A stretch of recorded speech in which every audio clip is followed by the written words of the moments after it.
네, 우리가 저번 시간에 출애굽 민수기 10장의 말씀을 통해서 이스라엘이 시내 광야를 출발하는 그 시점에 하나님의 언약궤가 그 모든 진영에 제일 앞서 갔었습니다. 그리고 그 하나님의 언약궤가 결국 임재하신 하나님이 이스라엘 백성들의 모든 길을 친히 선대에서 인도하셔서 쉴 곳을 찾아주시는 그 하나님, 그러면서 동행해 주시는 하나님에 대해서 나누었었습니다.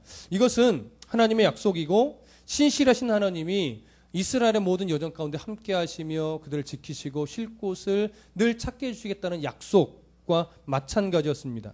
중요한 것은 뭐냐면 하나님은 이것을 신실하게 지켜내실 것인데, 정작 중요한 것은 이스라엘 백성들이 그 신실하신 하나님을 정확하게 바라보고 붙들고 흔들리지 않는 삶을 살아나가느냐, 이게 가장 중요한 것이었습니다. 이 약속을 하나님의 시선으로 바라보고 정확하게 지켜나가는 것이 이스라엘의 관건인데, 오늘 본문을 보면 결국 이스라엘 백성들이 또 얼마 가지 않아서 불평을 토해내는 두 번의 사건을 오늘 본문에서 또 보게 됩니다. 첫 번째는 1절부터 3절에 악한 말로 원망하는 것, 그 다음에 4절부터 그 이후에 고기가 먹고 싶다고 원망하는 것, 이 두 번의 사건이 오늘 본문에서 이제 11장에서 나오게 되는데요. 먼저 1절부터 3절을 한 번 더 읽어보겠습니다. 시작. 여호와께서 들으시기에 백성이 악한 말로 원망하매 여호와께서 들으시고 진노하사 여호와의 불을 그들 중에 붙여서 진영 끝을 사르게 하시매 백성이 모세에게 부르짖음으로 모세가 여호와께 기도하니 불이 꺼졌더라. 그곳 이름을 다베라라 불렀으니 이는 여호와의 불이 그들 중에 붙은 까닭이었더라. 자, 이 불평을, 악한 말로 불평을 하기 시작한 때가 대략 시내 광야를 출발한 지 며칠 정도 되는 시점으로 보느냐, 기껏해야 3일 어간으로 봅니다. 예. 3일 정도 이제 지나갔을 무렵에 이스라엘 백성들이 악한 말로 원망을 하기 시작하는 거예요. 여러분, 전에 이스라엘 백성이 홍해 바다를 건넌 후에도 건너는 그 큰 은혜를 경험하고 하나님을 찬송하고 높였었어요. 기억하시죠? 근데 하나님을 찬송하고 높인 후에 며칠 만에 또 물이 없다고 불평했었을까요? 그때도 3일 만이었어요. 근데 지금 이때도 이제 시내 광야에서 하나님의 인도하심을 따라 출발한 지 한 3일 정도가 지나고 나서 또 불평을 하는 거예요. 악한 말로 불평을 하는 겁니다. 그럼 여러분, 이 악한 말이 어떤 악한 말이었을까? 여러분 한번 생각해 보십시오. 이스라엘 백성이 한 3일을 광야길을 걸어가면서 또 3일 만에 악한 말로 원망하기 시작하는데 원망의 내용이 뭐였을까요? 한글 성경은 악한 말 이렇게 표현했는데 히브리어 성경으로 보면 이 악한 말이 어떻게 되냐면 곤고한 것에 대한 원망, 이렇게 의미가 되어 있습니다. 히브리어 성경은 곤고한 것에 대한 원망. 그러면 곤고한 것이 뭐예요? 있는 것을 보는 거예요? 없는 것을 보는 거예요? 예. 있는 것으로 감사하는 것이 아니라 없는 것을 보고 불편한 것을 보고 지금 내게 감사하지 않는 다른 형편들을 보는 거예요. 그러니까 여러분, 없는 것, 부족한 것, 불편한 것, 이런 것들을 보니까 이미 주신 것에 대한 감사는 할 수가 없죠. 그것들을 바라보니까 입에서 점차 뭐만 나와요? 불평, 원망, 이러려고 우리를 막 이런 것들만 나오는 거예요. 그러면 악한 말로 원망할 때 여러분, 하나님을 대놓고 원망했을까요? 또 모세에게 대하여 원망했을까요? 우리는 전적을 알아요. 하나님에 대해서 직접적으로 원망한 것이 아니라 누구에게? 지도자로 세움받은 모세를 분명히 원망했을 겁니다. 근데 하나님이 그 모세를 향한 이 원망을 들으시고 오늘 본문은 부연 설명이 별로 없어요. 어떻게 했어요?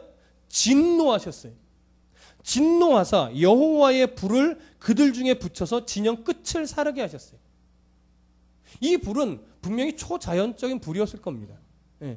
예를 들어서 누가 불씨에 톡 터뜨렸는데 불씨가 확 살라진 게 아니라 여호와의 불이 나왔을 거예요. 어쩌면 제단의 불이 나왔을 수도 있겠지요. 예, 어떠한 불인지 모르겠지만 분명히 하나님이 일으키신 초자연적인 불일 겁니다. 그럼 그 불이 진영 끝을 살았다고 되어 있는데 이 진영 끝이라고 하는 것이 그들의 텐트, 그들의 재산 이런 것을 태웠다는 의미일까요? 그런 건 별 의미 없죠. 분명히 성경은 정확하게 명시하고 있지 않으나 이 악한 말로 원망한 주동자들이 그 불로 인해서 죽임을 당했을 겁니다. 많은 수는 아닐지 몰라도 주동자들이 아마 죽임을 당했겠죠. 그랬더니 결국 이스라엘 백성들이 그런 하나님의 불로 심판이 임하자 어떤 행동을 취해요? 모세에게 가서 또 어떻게 해요? 부르짖어요. 하나님께 기도해달라 이거죠. 이 불이 사그라들도록 하나님께 기도해달라 이거죠. 그랬더니 하나님 모세가 그 말을 듣고 또 백성들을 긍휼히 여겨서 하나님 앞에 간구합니다. 하나님은 그 모세의 간구를 들으시고 그 불을 어떻게 해요? 꺼주셨어요. 그래서 이스라엘 백성들이 결국 그 범죄함을 그들의 불평했고 하나님이 불로 심판하셨음을 기념해서 그 자리를 뭐라고 불렀냐면 다베라라 이렇게 불렀던 거예요. 다베라는 뭐 불태움 이런 의미가 있는 단어입니다. 그럼 여러분 그 자리를 기념하여 이름을 정하고 거기서 제단을 쌓았겠죠. 물론 하나님 앞에 회개하는 뭐 제단을 쌓을 텐데 이렇게 기념하는 이유가 뭘까요? 왜 이름을 정하고 기념했을까요? 또 다시 이런 죄를 범하지 않으려고 하는 의미죠. 기억하려고 하는 거잖아요. 그때 다베라에서 일어났던 일, 우리가 악한 말로 원망했을 때 하나님이 얼마나 진노하셨고 몇 명이 하나님의 진노와 그 심판으로 죽었었는지, 그래서 우리가 다시는 원망과 불평을 하지 않아야 되겠다라고 하는 결심, 이 기억들이 있지 않기 위해서 이름을 붙이고 기념하고 제단을 쌓는 거란 말이에요. 그런데 여러분, 오늘 4절 이후에 그 일이 있은 지 얼마 되지 않아 또 무슨 일이 일어나느냐? 하나님 앞에 불평하고 원망하는 일이 또 생깁니다. 그게 우리를 속상하게 하는 거예요. 근데 여러분 한번 보십시오. 4절 다 같이 읽어볼게요. 4절 함께 읽습니다. 시작. 그들 중에 섞여 사는 다른 인종들이 탐욕을 품음에 이스라엘 자손도 다시 울며 이르되 누가 우리에게 고기를 주어 먹게 하랴. 네. 고기 먹고 싶다고 불평하고 원망을 하는데요. 이 불평과 원망이 얼마나 지속적이었고 얼마나 모세를 힘들게 했었는지, 이 이전까지는요 모세가 이스라엘 백성들을 정말 사랑했어요. 내가 생명책에서 지워지는 한이 있어도 이 백성들이 하나님 은혜 받게 해주시고 주의 긍휼함을 잊게 해주십시오. 기억하시죠? 출애굽께서도 그 말씀이 있었잖아요. 모세는 정말 그게 진심이었어요. 백성들이 구원받는다면 내가 죽어도 상관없다 이거예요. 그 정도로 백성들을 긍휼히 여기고 사랑했었는데, 오늘 여러분 다음 주에 나누게 될 부분이긴 하지만 10절부터 15절을 좀 함께 읽어보시죠. 10절부터 15절 함께 읽어봅니다. 시작. 백성의 온 종족들이 각기 자기 장막문에서 우는 것을 모세가 들으니라. 이러므로 여호와의 진노가 심히 크고 모세도 기뻐하지 아니하여 모세가 여호와께 여짜오되 어찌하여 주께서 종을 괴롭게 하시나이까? 어찌하여 내게 주의 목전에서 은혜를 입게 아니하시고 이 모든 백성을 내게 맡기사 내가 그 짐을 지게 하시나이까? 이 모든 백성을 내가 배웠나이까? 내가 그들을 낳았나이까? 어찌 주께서 내게 양육하는 아버지가 젖먹는 아이를 품듯 그들을 품에 품고 주께서 그들의 열조에게 맹세하신 땅으로 가라 하시나이까? 이 모든 백성에게 줄 고기를 내가 어디서 얻으리이까? 그들이 나를 향하여 울며 이르되 우리에게 고기를 주어 먹게 하라 하온즉 책임이 심히 중하여 나 혼자는 이 모든 백성을 감당할 수 없나이다. 주께서 내게 이같이 행하실진대 구하옵나니 내게 은혜를 베푸사 즉시 나를 죽여 내가 고난당함을 내가 보지 않게 하옵소서. 여러분 모세의 지금 이 말을 보세요. 이제 몸과 마음이 다 지쳐버린 거예요. 하나님 정말 힘들어요. 도대체 이 무거운 짐을 내가 언제까지 지고 가야 하는 겁니까? 그리고 이스라엘 백성들을 내가 태어나게 했습니까? 내가 저들의 아비입니까? 왜 내가 이렇게 힘든 짐을 져야 합니까? 내가 이 백성에게 줄 고기를 어디서 만들란 말입니까? 차라리 내게 은혜를 베푸셔서 나를 좀 죽여주시옵소서. 여러분, 이 이전까지 있었던 모세의 모습을 통해서 볼 때 이렇게 하나님 차라리 나에게 은혜를 베푸시는 게 뭐냐? 날 죽여주시는 거예요 하나님. 이렇게 말할 정도면 그의 몸과 마음이 얼마나 지쳐 있었는지 우리는 가늠해 볼 수 있습니다. 모세와 같은 사람이 모세와 같은 사람이 하나님 앞에 이런 이야기를 한다고요. 얼마나 힘들었으면. 그러나 여러분, 이 땅에서 우리가 모세와 같은 사람도 이런 원망을 한다면 우리가 이 땅을 힘겹게 살아갈 때 하나님 앞에 이렇게 원망하고 하나님 나 좀 죽여주시면 안 돼요? 이렇게 말하는 건요. 그럴 수 있어요. 충분히 그럴 수 있어요. 그거는요. 그 고통을 당해보지 않아서 모르는 거죠. 그래서 하나님의 위로가 필요한 것이고 그것이 잘못되거나 틀린 게 아니란 말이에요. 모세도 그런단 말이에요. 그러나 나중에 더 보면 알겠지만 아무리 모세가 이렇게 원망을 해도 하나님은요. 모세를 책망하지 않아요. 그런데요. 불평했던 백성들은 책망을 해요. 그 차이가 뭔지 아세요? 모세는요. 탐욕으로 말미암아 나 좀 죽여주세요 하는 게 아니에요. 없는 것 바라보면서 물론 이 모습이 옳은 모습은 아니에요. 그럼에도 불구하고 이게 죄로 인해서 이렇게 말하는 것이 아니기 때문에 하나님이 그 마음을 헤아리시지 그 마음을 너 이런 못된 놈 이렇게 막 책망하고 채찍질하고 심판하지 않는단 말이에요. 하나님은요 우리의 아픔을 아시는 분이에요. 성경을 보면요 원망한다고 불평한다고 다 책망하지 않아요. 죄로 인해, 우상으로 인해, 탐욕으로 인해, 욕심으로 인해 그렇게 불평하는 자들에 대해서 하나님이 엄히 책망하시지만 그 공의의 하나님이니까. 그러나 정말 그 마음에 무거운 짐이 있고 힘든 자들의 이런 원망은요. 오히려 하나님이 더 긍휼히 여기시고 오히려 더 불쌍히 여기시고 그 안에 피할 길을 내어주시는 하나님이신 겁니다. 그 하나님 바라보십시오. 오늘 우리가 더 보고 싶은 건 뭐냐면 모세가 이렇게 하나님 앞에 불평하고 때로는 원망할 수밖에 없을 만큼 이스라엘 백성이 원망한 그 원망의 근원적인 이유를 우리가 좀 찾아보려고 해요. 여러분 10절 다시 한번 10절이 아니고 4절 다시 한번 보세요. 4절 함께 읽어봅니다. 시작.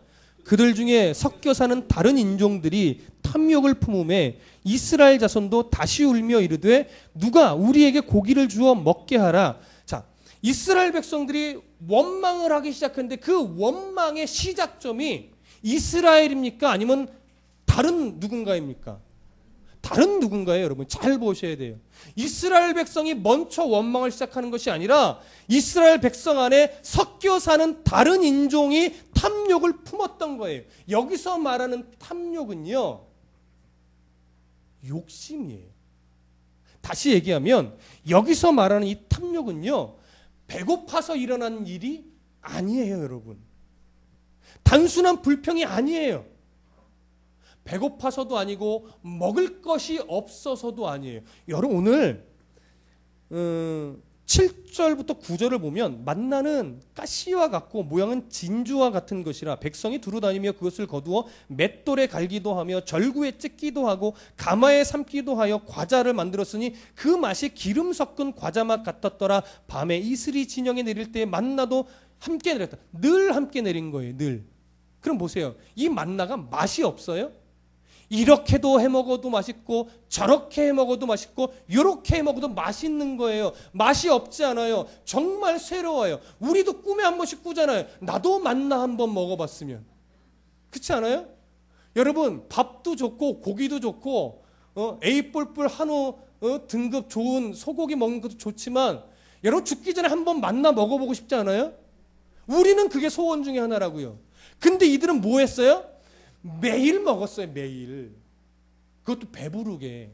근데 뭐냐면 이 맛있는 걸 매일 먹다 보니까 배고파서가 아니라 예전에 먹었던 그 고기 좀 먹어보고 싶다 이거예요. 근데 고기 좀 먹어보고 싶은데 모세가 하나님께 좀 기도해 주면 안 돼요? 이게 아니라고요. 모세의 마음을 이렇게 피폐하게 만들 정도로 지속적으로 원망하고 불평하고 모세의 책임으로 자꾸 돌리고 이게 너무 심했던 거예요. 무슨 말인지 아시겠어요? 그러니까 이 섞여 사는 다른 인종들이 마음에 그런 탐심을 갖게 되면서 원망이 시작이 된 거예요. 그러면 이 섞여 사는 무리가 누구냐? 여러분 출애굽기 12장 38절 한번 가보십시오. 출애굽기 12장 38절.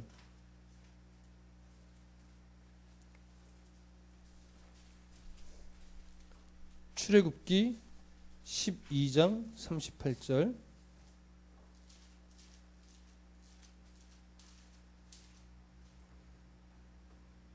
자, 찾으신 분들 함께 읽겠습니다. 37절 38절 읽을게요. 시작.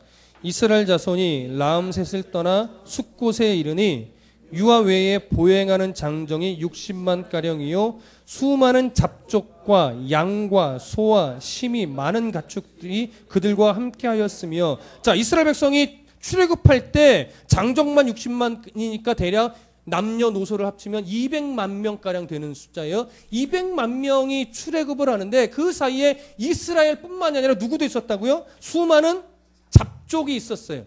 이 잡족은 누구냐면 애굽의 이스라엘 백성처럼 노예로 끌려온 자들이에요. 근데 노예로 끌려와서 어느 부류는 이스라엘 여인과 결혼했을 수도 있죠. 또는 어떤 이스라엘 남자와 결혼했을 수도 있겠죠. 때로는 이스라엘이 믿는 하나님을 나도 믿고 싶다고 개종이라는 것이 이때 있었는지 모르겠지만 이스라엘 공동체 안으로 들어와 있는 사람도 있겠죠. 아니면 출애굽할 때 나도 이스라엘 백성 휩쓸려 같이 출애굽하면 탈출하면 나도 도움이 될 텐데 하고 은근슬쩍 뭐예요? 같이 그 무리 안에 들어가서 탈출한 자들도 있겠죠. 하나님이 이렇게 이스라엘 백성 안에 섞여서 함께 탈출한 다른 이방 민족들을 보기 싫다고 쫓아내라고 말하지 않으셨어요. 신명기에 가보면 그들도 하나님의 언약 안에 들어와서 같이 고백하게 하고 같이 살아가게 하라고 은혜를 베푸실 정도였어요. 하나님 그들을 내치지 않았단 말이에요. 그래서 같이 살아가는 것을 허락하셨는데 문제는 뭐냐면 이들은 아직 하나님의 백성이 아니고 아직 하나님에 대해서도 잘 몰라요. 그러니까 이들은 뭐 할 수 있어요? 불평할 수 있죠. 이들은 원망할 수 있어요. 이들은 하나님에 대해서 뭔가 대적하듯이 말할 수 있어요, 없어요?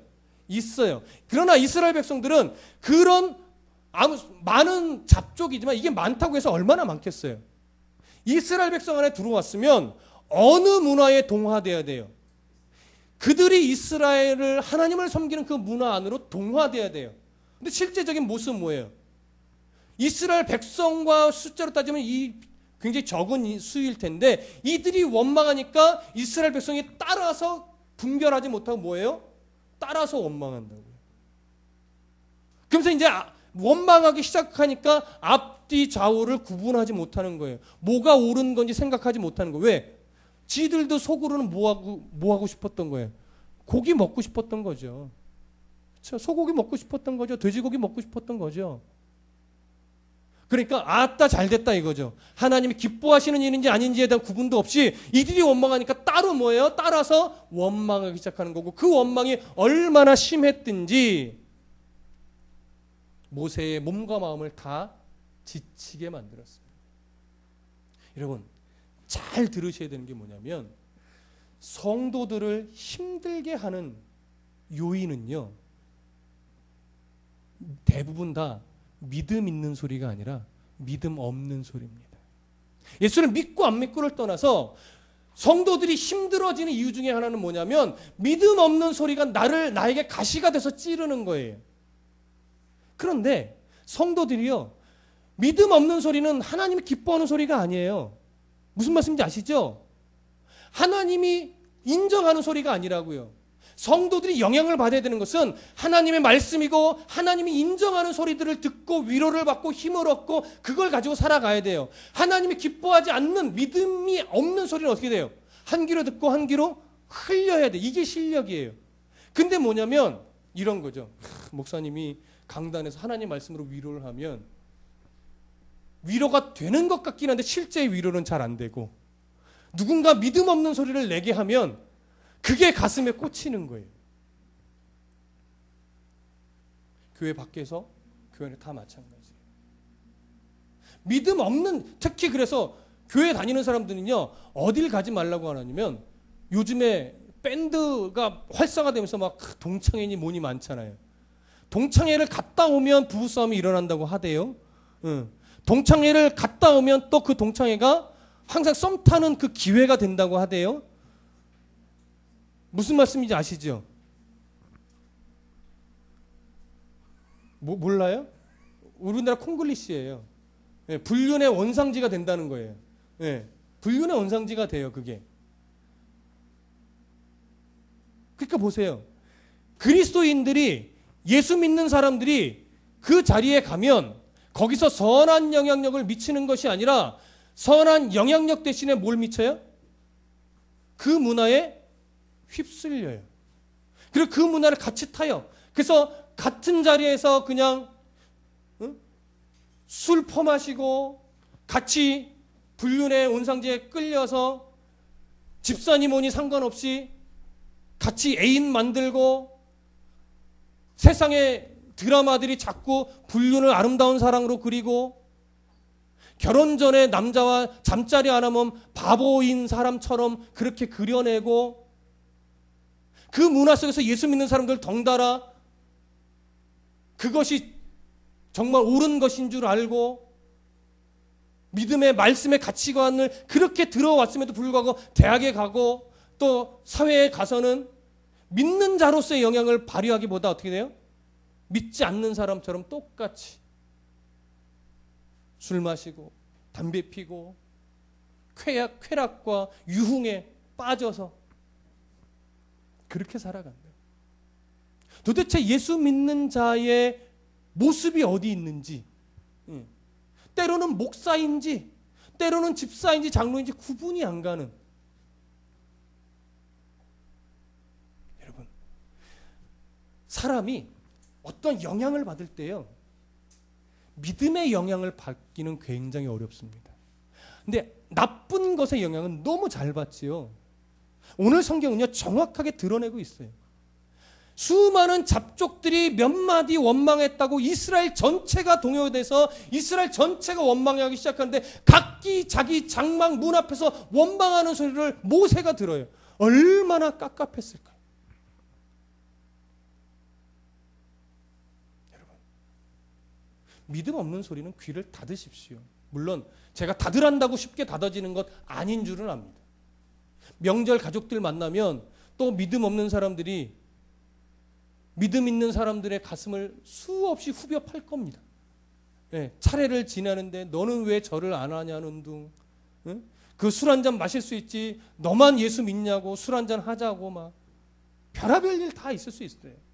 마실 수 있고 피울 수 있고 어디든 갈 수 있지요. 그럼에도 불구하고 여러분, 때로는 마시지 않아야 될 자리가 있고 가지 않아야 될 때가 있습니다. 여러분, 마시는 사람 지옥가 이런 차원을 말하는 게 아니에요. 여러분, 무슨 의도인지 여러분 좀 잘 분별해서 들으시기 바랍니다. 안 마셔야 될 자리가 있어요. 마시면 절대 덕이 안 되는 자리가 있다고요. 가지 않아야 할 때가 있을 수 있어요. 그리고 내 속을 후벼 파도 웃어주며 더 섬겨야 될 때가 있어요. 왜요? 대부분 가족들은 예수 안 믿는 사람이 많잖아요. 근데 거기서 예수 믿는 사람들이 어떤 영향을 받아야 되느냐? 오늘 설교 들은 대로 내가 가족들이 예수 안 믿어서 나를 내 속을 아주 그냥 우라가 치밀어 오르게 만들더라도 오늘 설교 들은 대로 내가 잘 섬겨주고 오리라. 이 영향을 받아서 기꺼이 내 속을 후벼 파도 웃으며 섬겨주고 올 수 있으면 얼마나 좋을까요?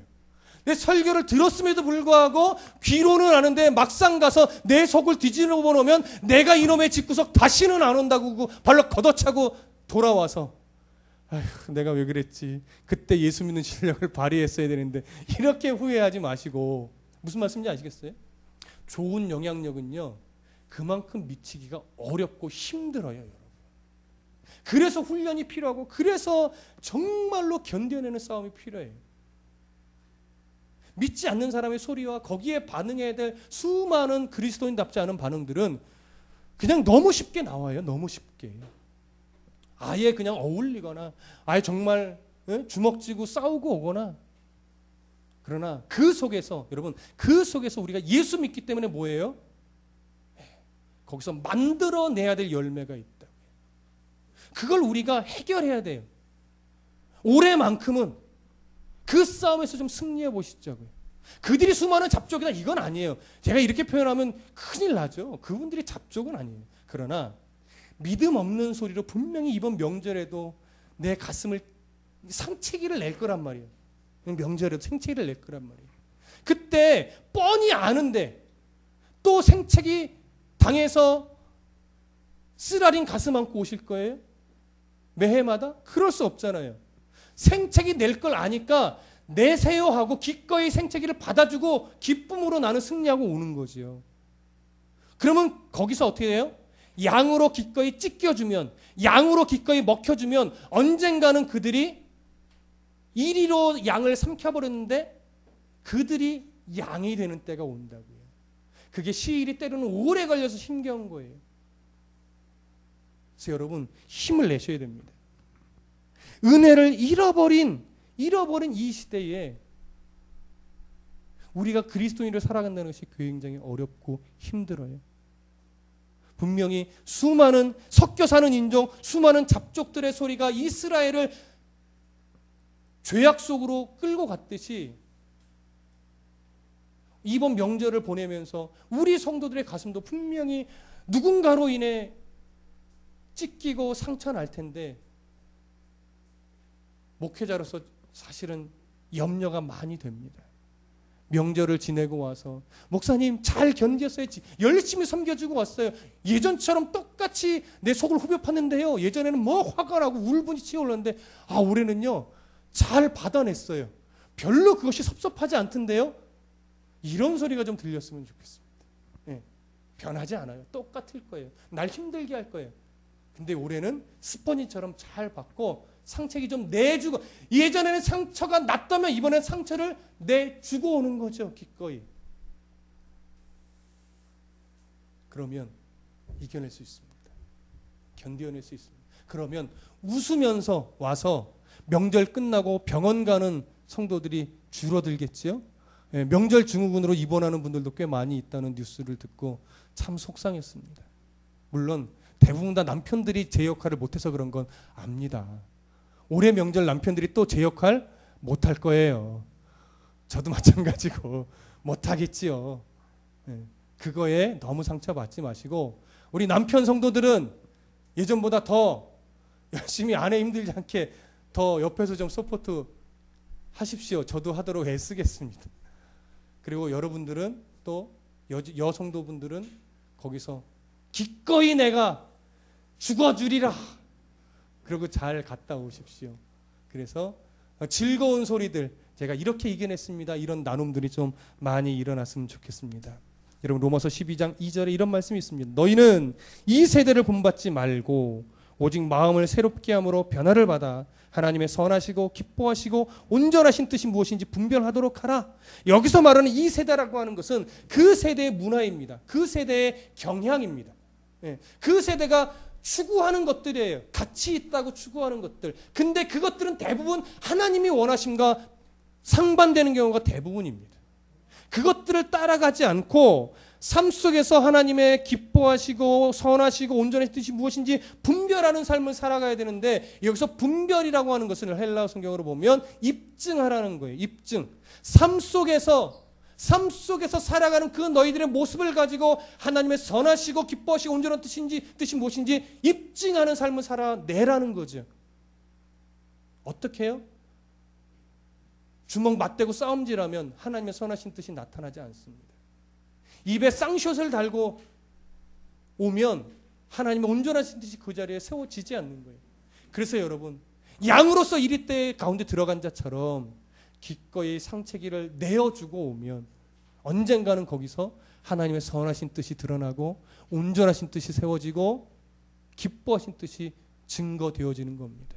그렇게 잘 입증하시고 돌아오셔서 정말 하나님의 백성답게 명절마저도 다른 사람은 뭐 은혜가 될지 안 될지 모르겠지만 나는 은혜롭게 보내고 나는 잘 훈련 받은 대로 거기서 실력 발휘하고 돌아올 수 있는 그런 여러분들 모두가 되셨으면 좋겠습니다. 기도하겠습니다.